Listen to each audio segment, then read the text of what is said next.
अस्सलाम वालेकुम व्यूअर्स। आज हम स्टडी करने जा रहे हैं कंजर्वेटिव फील्ड्स के बारे में। कंजर्वेटिव फील्ड हम कहते हैं एक ऐसा फील्ड होता है, एक ऐसा रीजन होता है जिसमें work done independent of path followed होता है, और दूसरा work done along the close path हमेशा ज़ीरो होता है। That field is called conservative field. तो कंजर्वेटिव फील्ड किसे बोलते हैं? Field or region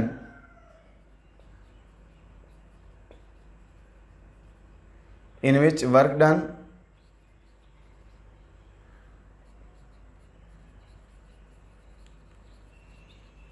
is independent of path followed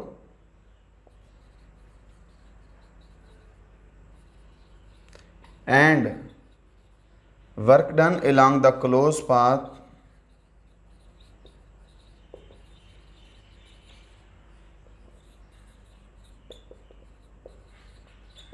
is zero. That field is called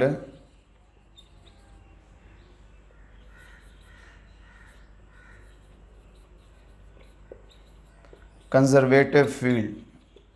और कंजर्वेटिव फील्ड के example हम क्या दे देते हैं?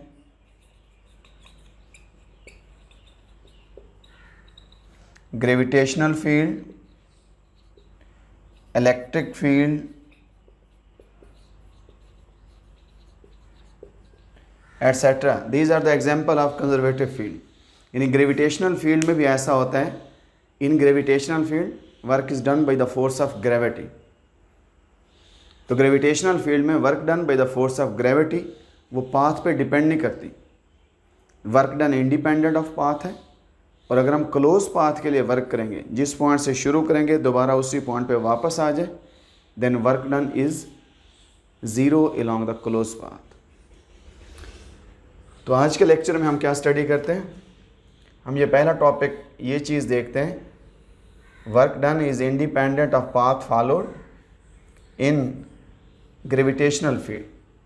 Gravitational field is the example of conservative field. तो क्वेश्चन है, prove that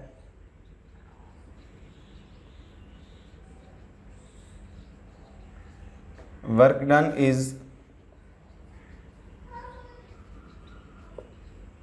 independent of path followed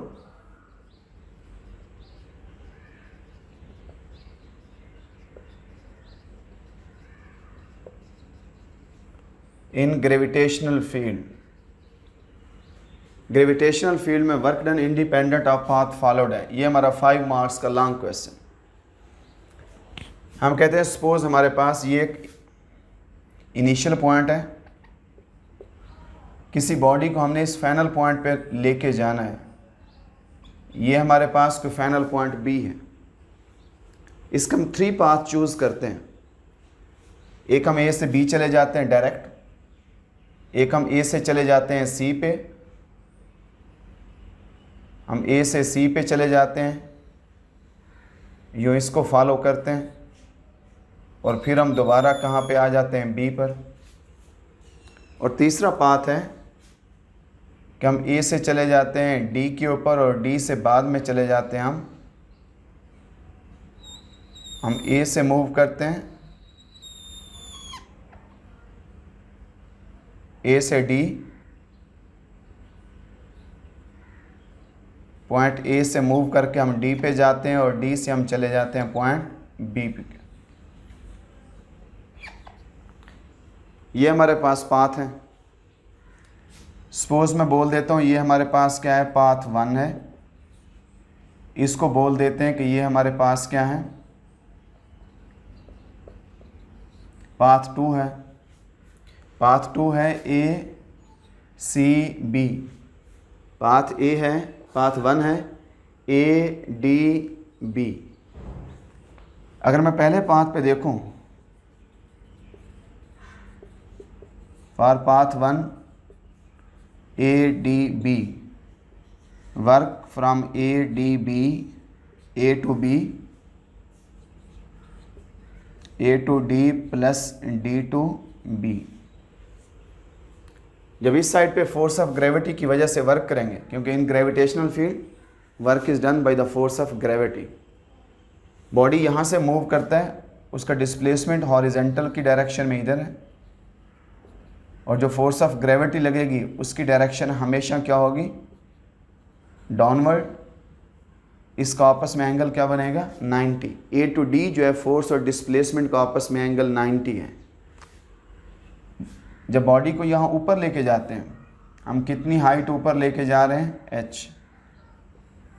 D से बी पे जाते हुए बॉडी ने कितना डिस्प्लेसमेंट कवर करना है, h। हम उसको डिस्प्लेसमेंट ऊपर कवर करवा रहे हैं, डिस्प्लेसमेंट की ये डायरेक्शन है, फोर्स ऑफ ग्रेविटी की डायरेक्शन क्या होगी, डाउनवर्ड। वर्टिकली अपवर्ड जाते हुए हमेशा फोर्स और डिस्प्लेसमेंट का आपस में एंगल क्या होगा, 180 होगा in case of gravitational forces. तो work done A to D क्या आ जाएगा, force into displacement into cos of 90, A to D cos of 90, और डी टू बी जाते हुए force into displacement into cos of 180। तो फर्स्ट पाथ के लिए A to D, D to B, cos of 90 0, force की जगह M G, ऊपर जाते हुए यहाँ से डिस्प्लेसमेंट क्या है, H, cos of 180 minus 1. Work done in moving the body from point A to D and D to B is minus mgh. आप इसको इक्वेशन 1 कह दें। अब हम दूसरे पाथ को डिस्कस करते हैं। फॉर द पाथ 2 क्या है हमारे पास, A to C and C to B। अगर हम इस पाथ पे मूव करते हैं, बॉडी डिस्प्लेसमेंट किस डायरेक्शन में कवर करेगा,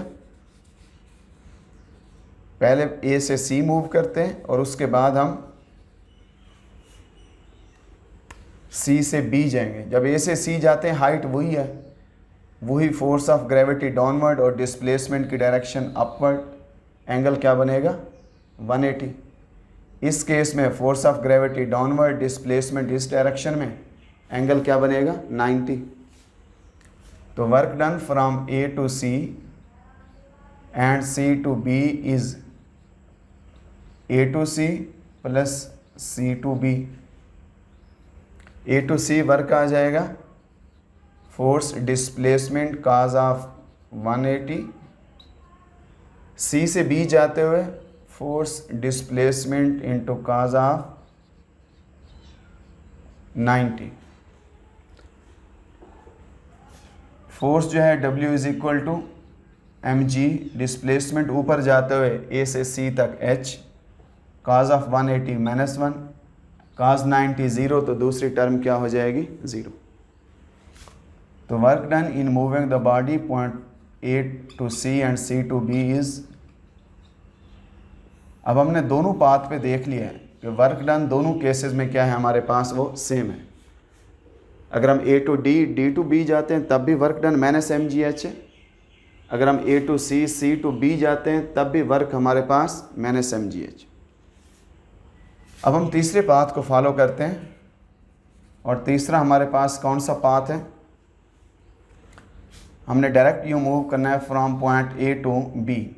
ये हमारा पास है, हम डायरेक्टली यूँ ए से बी जाते हैं। अब ये हमारे पास एक कर्व्ड पाथ है। फॉर द पाथ 3 कह दें कि हम direct A to B move करते हैं।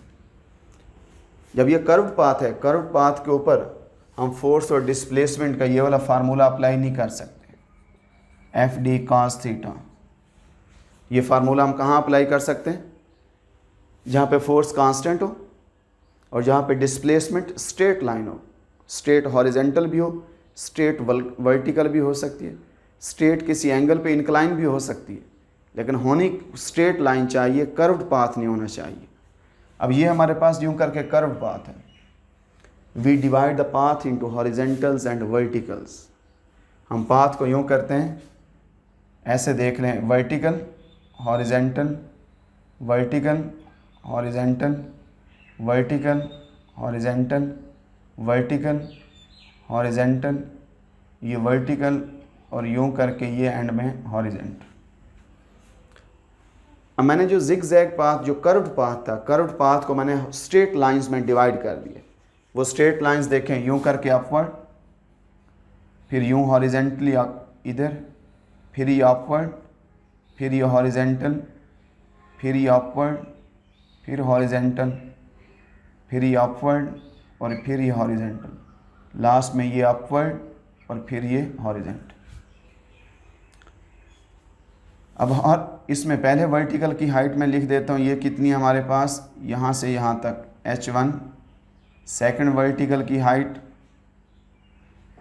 h2, थर्ड वर्टिकल की हाइट h3, फोर्थ वर्टिकल की हाइट h4 और लास्ट वर्टिकल की हाइट जो यहाँ से यहाँ तक है दैट इज़ hn। हम यूँ करके पूरे पाथ को हॉरिजेंटल्स और वर्टिकल्स में डिवाइड करते हैं। हम हर वर्टिकल का पार्ट वर्क अलग-अलग कैलकुलेट करेंगे और हमें पता है कि work done by the force of gravity along all the horizontal path is zero. देखें इस हॉरिजेंटल पे भी ज़ीरो है, इस हॉरिजेंटल पे भी ज़ीरो है, इस हॉरिजेंटल पे भी ज़ीरो, इस हॉरिजेंटल पे भी ज़ीरो, क्योंकि उसमें थीटा 90 बनता है, 90 की वजह से cos 90 ज़ीरो, वर्क भी ज़ीरो। अब हमने क्या करना है, हमने हर वर्टिकल के लिए, ये वर्टिकल है, इसको हम कह देते हैं ये हमारे पास, चले मैं इसको लिख देता हूँ, ये डेल्टा y1 है, दूसरी हाइट को कह देते हैं डेल्टा y2 है, इस हाइट को लिख देते हैं ये हमारे पास डेल्टा yn है।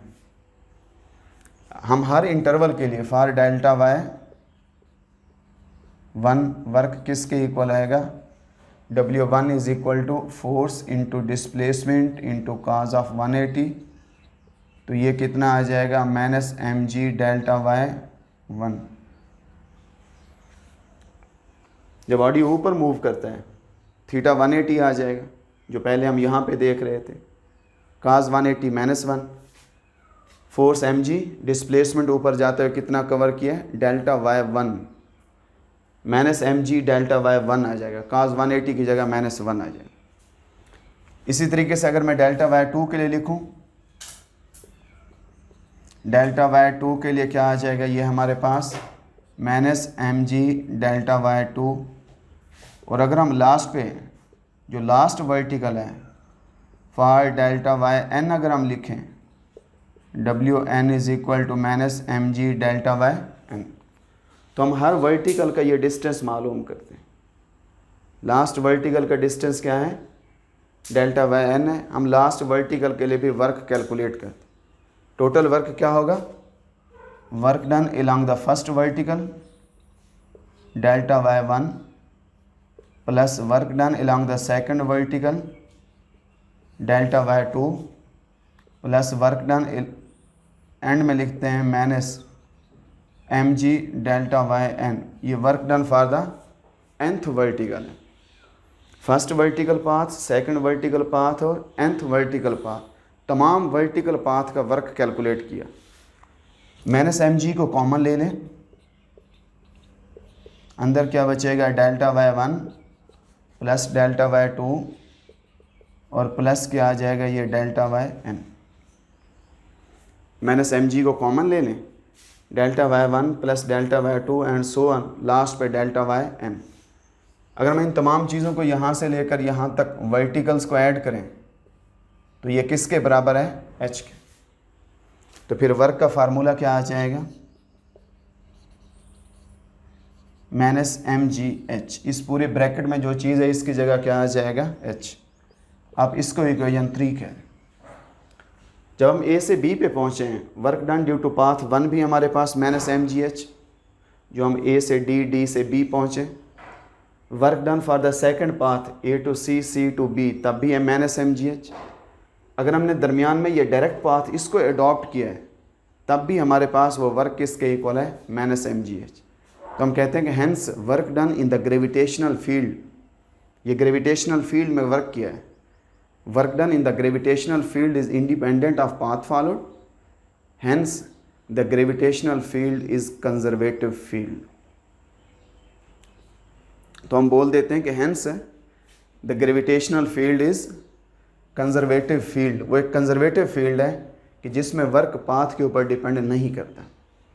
अगर आपसे पूछ लिया जाए what are conservative forces? Conservative forces क्या होती हैं? Give an example.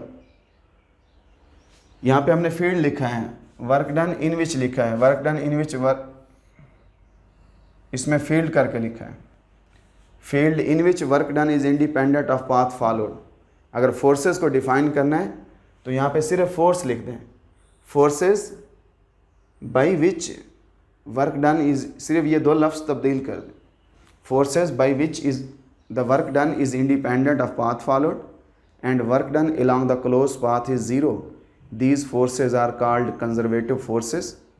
तो कंजर्वेटिव फोर्सेस की एग्जांपल्स हम कह देते हैं, हमारे पास ग्रेविटेशनल फोर्स है, इलेक्ट्रिक फोर्स है, इनको बोल देते हैं कि ये हमारे पास कंजर्वेटिव फोर्सेस हैं। और नॉन कंजर्वेटिव फोर्सेस क्या होंगी?